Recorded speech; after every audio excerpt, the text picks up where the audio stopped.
साथियों, स्वागत है एक बार फिर से आपका हमारे यूट्यूब चैनल में।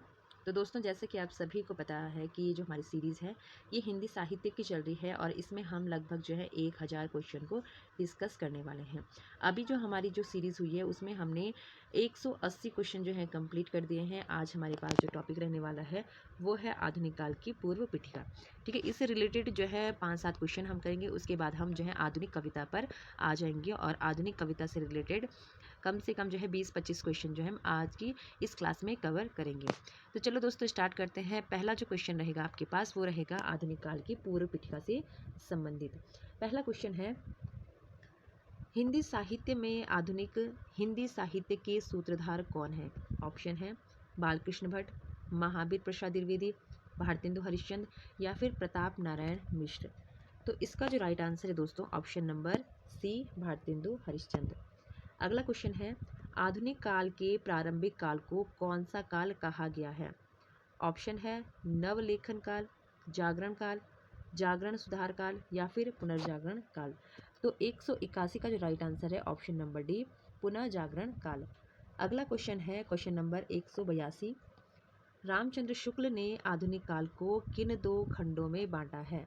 ऑप्शन है जागरण सुधार काल, पुरानी काव्यधारा, नई काव्यधारा, प्रथम चरण, द्वितीय चरण या फिर गद्य खंड या और काव्य खंड। तो इसका जो राइट आंसर है ऑप्शन नंबर डी, गद्य खंड और काव्य खंड। अगला क्वेश्चन है, आधुनिक युग में किस भाषा की जगह खड़ी बोली ने ले ली है? ब्रज भाषा, अवधी, पश्चिमी हिंदी या फिर पूर्वी हिंदी। तो इसका जो राइट आंसर है ऑप्शन नंबर ए, ब्रज भाषा। तो आधुनिक युग की ब्रज भाषा की जगह जो है खड़ी बोली ने ले ली है। अगला क्वेश्चन है, आधुनिक काल के द्वितीय चरण को किस काल की संज्ञा दी गई है? जागरण काल, सुधार काल, नवलेखन काल या फिर पुनर्जागरण काल। तो इसका जो राइट आंसर है ऑप्शन नंबर बी, सुधार काल। यानी कि आधुनिक काल के द्वितीय चरण को सुधार काल की संज्ञा दी गई है। अगला क्वेश्चन है दोस्तों क्वेश्चन नंबर 185, आधुनिक काल की प्रारंभिक सीमा क्या मानी गई है? 1900 ईस्वी, 1750 ईस्वी, 1850 ईस्वी या फिर 1920 ईस्वी। तो इसका जो राइट आंसर है ऑप्शन नंबर सी, 1850 ईस्वी। अगला क्वेश्चन है, भारतेंदु युग को पुनर्जागरण काल की संज्ञा किसने दी? ऑप्शन है दोस्तों रामचंद्र शुक्ल, जॉर्ज ग्रियर्सन, रामकुमार वर्मा या फिर डॉक्टर नागेंद्र। तो इसका जो राइट आंसर है option number D, doctor Nagendra. यानी कि डॉक्टर नागेंद्र ने जो है भारतेंदु युग को पुनर्जागरण काल की संज्ञा दी है। आगे हम देखते हैं, तो आधुनिक साहित्य पुस्तक के लेखक कौन है? ऑप्शन है रामस्वरूप चतुर्वेदी, धीरेन्द्र वर्मा, अज्ञे या फिर नंद दुलारे वाजपेयी। तो इसका जो राइट आंसर है ऑप्शन नंबर डी, नंद दुलारे वाजपेयी। तो आधुनिक साहित्य की जो पुस्तक है इसके लेखक हैं आपके नंद दुलारे वाजपेयी। नेक्स्ट क्वेश्चन है, आधुनिक काल में आधुनिकता के फलस्वरूप साहित्य की किस प्रवृत्ति का समावेश हुआ? भक्ति भावना, राष्ट्रीय चेतना, श्रृंगार भावना या फिर प्रकृति भावना। तो इसका जो राइट आंसर है ऑप्शन नंबर बी, राष्ट्रीय चेतना। ठीक है, तो राष्ट्रीय चेतना जो है आधुनिक काल में आधुनिकता के फलस्वरूप साहित्य की प्रवृत्ति का समावेश हुआ। नेक्स्ट क्वेश्चन है क्वेश्चन नंबर 189, हिंदी साहित्य का आधुनिक इतिहास ग्रंथ के लेखक कौन है? तो आपको इस ग्रंथ के लेखक का नाम बताना है, हिंदी साहित्य का आधुनिक इतिहास। ऑप्शन है शिव सिंह सेंगर, डॉक्टर रामकुमार वर्मा, अज्ञे या फिर हजारी प्रसाद द्विवेदी। तो इसका जो राइट आंसर है ऑप्शन नंबर सी, अज्ञे। ठीक है, अज्ञे के ग्रंथ का नाम है हिंदी साहित्य का आधुनिक इतिहास। अब हम आ जाते हैं अपनी कविता में। तो आधुनिक युग में जो कविताएं लिखी गई हैं उससे रिलेटेड 20-25 क्वेश्चन हम इस क्लास में डिस्कस करेंगे और जो कुछ बच जाएगा उसे हम नेक्स्ट क्लास में कवर करेंगे। तो कविता से रिलेटेड पहला क्वेश्चन है आपके पास, भारतेंदु मंडल के कवियों में इनमें से कौन कवि सम्मिलित नहीं है? यानी कि आपके पास जो कवि दे रखे हैं आपको बताना है कि कौन सा कवि भारतेंदु मंडल से संबंधित नहीं है। ऑप्शन है ठाकुर जगमोहन सिंह, बद्री नारायण चौधरी प्रेमघन, राधा कृष्णदास या फिर श्रीधर पाठक। तो इसका जो राइट आंसर है ऑप्शन नंबर डी, श्रीधर पाठक। यानी कि ठाकुर जगमोहन सिंह, बद्री नारायण चौधरी प्रेमघन और राधा कृष्णदास जो हैं आपके भारतेंदु मंडल के कवि हैं, सिर्फ श्रीधर पाठक को छोड़कर। अगला क्वेश्चन है, हिंदी का प्रथम राष्ट्रवादी कवि कौन है? मैथिली शरण गुप्त, राम नरेश त्रिपाठी, भारतेंदु हरिश्चंद्र या फिर श्रीधर पाठक। तो इसका जो राइट आंसर है ऑप्शन नंबर डी, श्रीधर पाठक। ठीक है, श्रीधर पाठक जो है आपके हिंदी के प्रथम राष्ट्रवादी कवि हैं।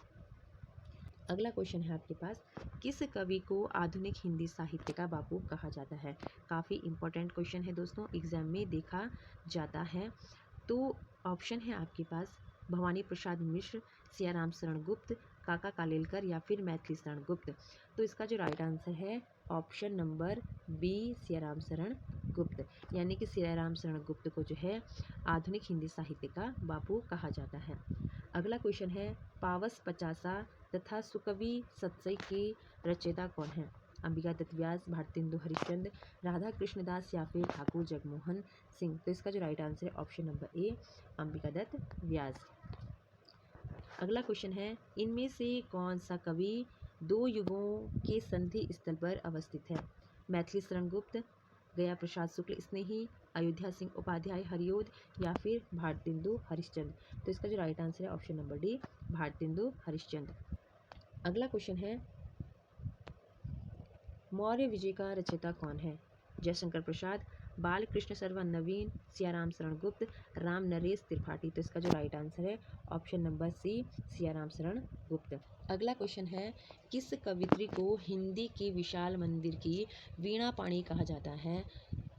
इसका जो राइट आंसर है option number B, Mahadevi Verma. Next question है, प्रकृति के सुकुमार कवि विशेषण किस कवि के लिए प्रयुक्त होता है? इसका राइट आंसर है ऑप्शन नंबर ए, सुमित्रानंद पंत। अगला क्वेश्चन है, इनमें से किस रचनाकार की गणना छायावाद के प्रवर्तकों में की जाती है? तो ये है आपके Mukutdhar Pandey, option number A right answer है। यामा किस रचनाकार की कृति है? राइट आंसर है Mahadevi Verma, option number D. Prem Sarovar, Prem माधुरी तथा प्रेम फुलवारी किस कवि की कृतियां हैं? राइट आंसर है ऑप्शन नंबर ए, भारतेंदु हरिश्चंद्र। अगला क्वेश्चन है, अंग्रेजी राज के गुप्तचर विभाग में मैथिली शरण गुप्त की किस कृति का अर्थ जनाना हिंदुस्तान समझा गया? और राइट आंसर है option number B, Bharat Bharati. अगला क्वेश्चन है 202, किस कवि ने मैंने मैं शैली अपनाई का दावा किया? Right answer option number B, Nirala. अगला क्वेश्चन, परिमल और अनामिका का रचयिता कौन है? Right answer Nirala. Next question है, समरसता मूलक आनंदवाद की पृष्ठभूमि पर लिखी गई जयशंकर प्रसाद की कृति कौन सी है? तो इसका जो राइट आंसर है ऑप्शन नंबर ए, कामायनी। अगला क्वेश्चन है, किस कवि ने मैथिली शरण गुप्त के सामने स्वयं को महज डिप्टी राष्ट्रकवि माना है? Right answer Ramdhari Singh Dinkar, option number B. ठीक है, तो रामधारी सिंह दिनकर ने जो है मैथिली शरण गुप्त के सामने स्वयं को महज डिप्टी जो राष्ट्रकवि है माना है। बुंदेली लोक शैली में गाई जाने वाले छंद में रची सुभद्रा कुमारी चौहान की कौन सी कविता स्वाधीनता आंदोलन का नारा बनी? Right answer option number C, Jhansi की रानी। अगला क्वेश्चन है, किस कवि को सहजता का कवि कहा जाता है? राइट आंसर है ऑप्शन नंबर ए, भवानी प्रसाद मिश्र। तो भवानी प्रसाद मिश्र को जो है महज तो राइट आंसर है ऑप्शन नंबर ए, भवानी प्रसाद मिश्र। तो दोस्तों भवानी प्रसाद मिश्र को जो है सहजता का कवि कहा जाता है। अगला क्वेश्चन है क्वेश्चन नंबर 208, महादेवी वर्मा की यामा में कितनी कृतियां सम्मिलित हैं? ऑप्शन है 3, 4, 5 या फिर 6। तो इसका जो राइट आंसर है ऑप्शन नंबर बी, 4 कृतियां। आत्मजय की का रचनाकार कौन है? आत्मजय का रचनाकार कौन है? Right answer is Kunwar Narayan. Next question, Braj भाषा के आधुनिक कवि इनमें से कौन है?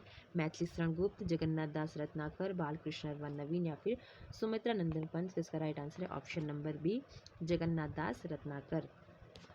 अगला क्वेश्चन है, कैदी और कोकिला रचना किस रचनाकार की है? Right answer Makhanlal Chaturvedi. तो आंसू की बालिका किस कवि की रचना है? तो ये है आपकी सुमित्रा नंदन पंत की। आधुनिक हिंदी में राम काव्य का लोकप्रिय प्रबंध काव्य कौन सा है? तो ये है आपका साकेत। और आगे है, मनुष्यों की मुक्ति की तरह कविता की भी मुक्ति है, यह कथन किसका है? तो ये है आपके निराला का कथन तो ऑप्शन नंबर ए है इसका राइट आंसर। उर्वशी का रचनाकार कौन है? धर्मवीर भारती, मैथिली शरण गुप्त, कुंवर नारायण या फिर रामधारी सिंह दिनकर। तो इसका जो राइट आंसर है option number B, Maithili Sharan Gupt. आगे की जो क्वेश्चन है उसे हम अगली क्लास में डिस्कस करेंगे। साथ ही हम जल्दी से जल्दी जो है आपकी ये 1000 प्रश्नों की जो श्रृंखला है इसे कंप्लीट कर देंगे। दोस्तों इस सीरीज़ में जो इम्पोर्टेंट क्वेश्चन है वही हमने रखे हैं और यहाँ से जो है आपके एग्ज़ाम में कई क्वेश्चन भी बनते हैं। तो आप हमारे साथ ऐसे ही जुड़े रहें और आज के लिए इतना ही। मिलते हैं नेक्स्ट क्लास में, तब तक के लिए दोस्तों धन्यवाद।